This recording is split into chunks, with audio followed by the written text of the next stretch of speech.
Sean Couturier maintenance day or more something more serious? Maintenance. So you would expect him to play tomorrow? Yes. John, Travis Konecny told me a couple days ago that a couple years ago he changed the curve on his stick. He went to a toe curve, and that sort of helped his shot a little bit. Mm-hmm. Do you know of any, in your experience, you've ever seen guys who make that sort of a change and they become more prolific goal scorers? I don't know, and if that's what TK believes, fine. I think he's done a hell of a lot more with his game than change a curve. Yeah. And I don't think he gives himself enough credit. If he's just talking about a stick, I just think he has his mindset grows in wanting to make a difference and not being afraid to make a difference. That's where I think he's grown, not his curve. But his shot, I mean, that's a pretty big weapon he's got Yeah. in his arsenal right now. Do you encourage him to shoot the puck at all sorts of different angles? I encourage him to be who he is, and sometimes he goes off the rails. And the way I coach him, if I turn away quite a bit in some of his game. I just can't watch some of the things he's doing. But certain times I have to coach him when I think I have to get him back at least close to the rails. He's such a instinctive guy.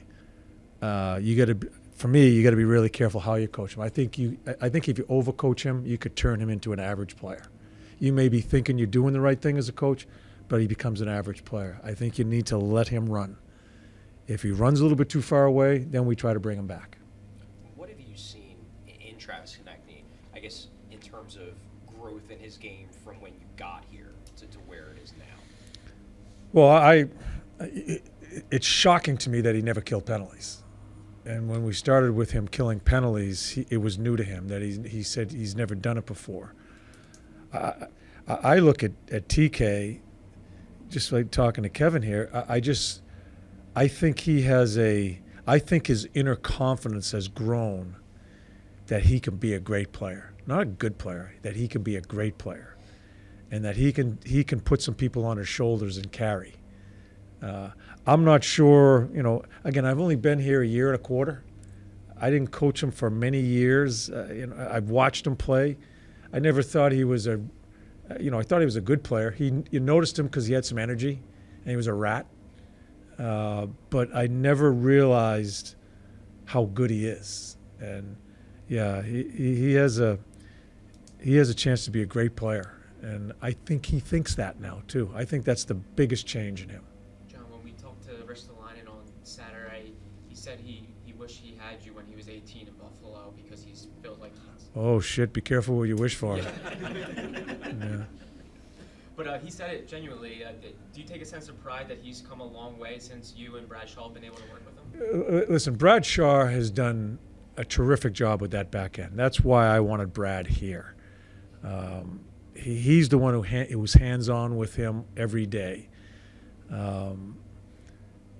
He just teaches the details. We've talked about him. He teaches the details. He talks about certain things that players don't even think about sometimes. So he's done a terrific job with those guys.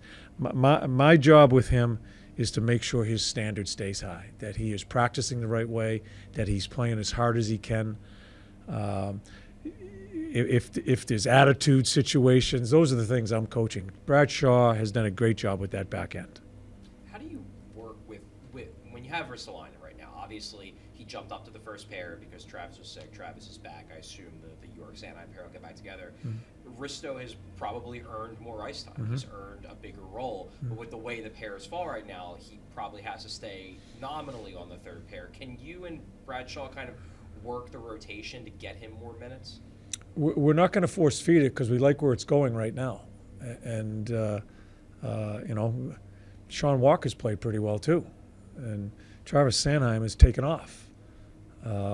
It's a good problem to have, but we're going to go back with our pairs. And how Shawzy sees fit to divvy it up during the games, he will. But it's not going to be a discussion. Risto played a hell of a game the other night when we bumped him. We got to find him more ice time. He'll get his ice time. It all ends up getting worked out as you go through a long year. Where do you see Morgan Frost's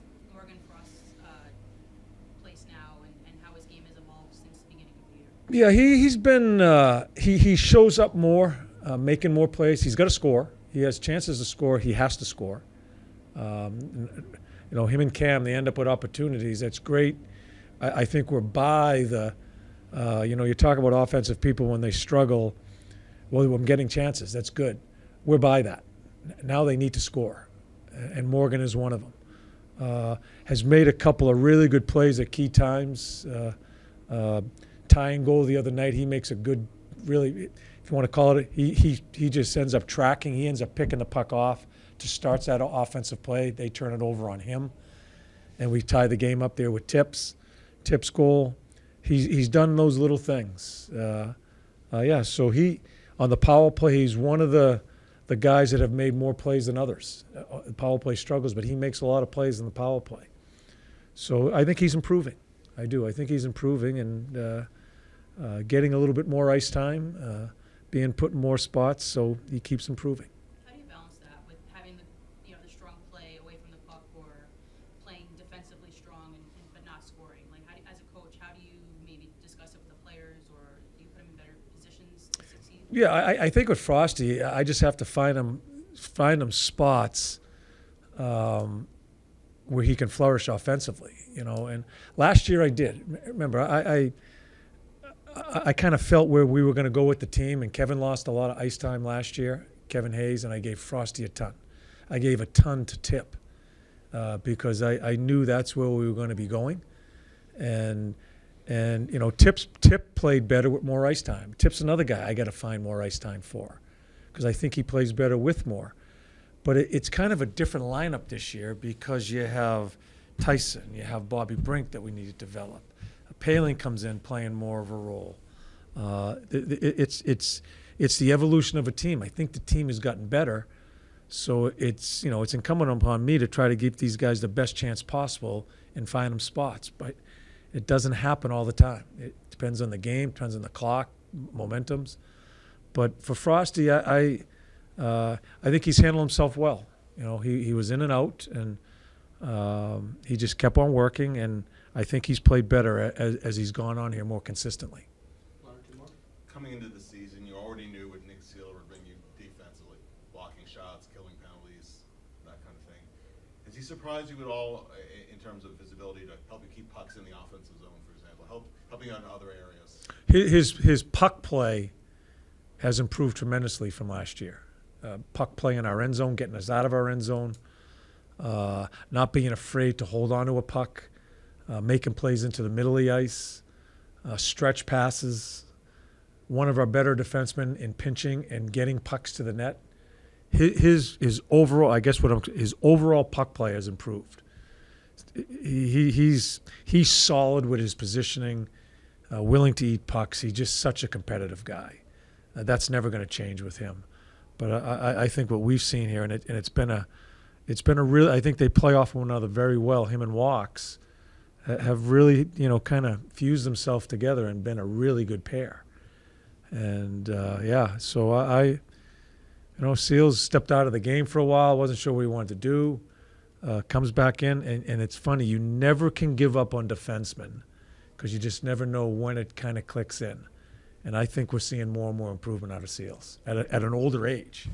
Is Ristolainen kind of an example of that? Is like he's 29, but like guys can get better if they put the work in. Oh God, you watch Risto at the beginning of my first year. He was awful, and that's where I thought Brad was really good with him and tape and just talking about his legs and just the little things to get his game going. I think Risto has regained some of his confidence, and so I know people want to run him out of town here, but be careful. Be careful with defensemen especially. You just never know when it clicks in. And a couple older guys that have improved their play.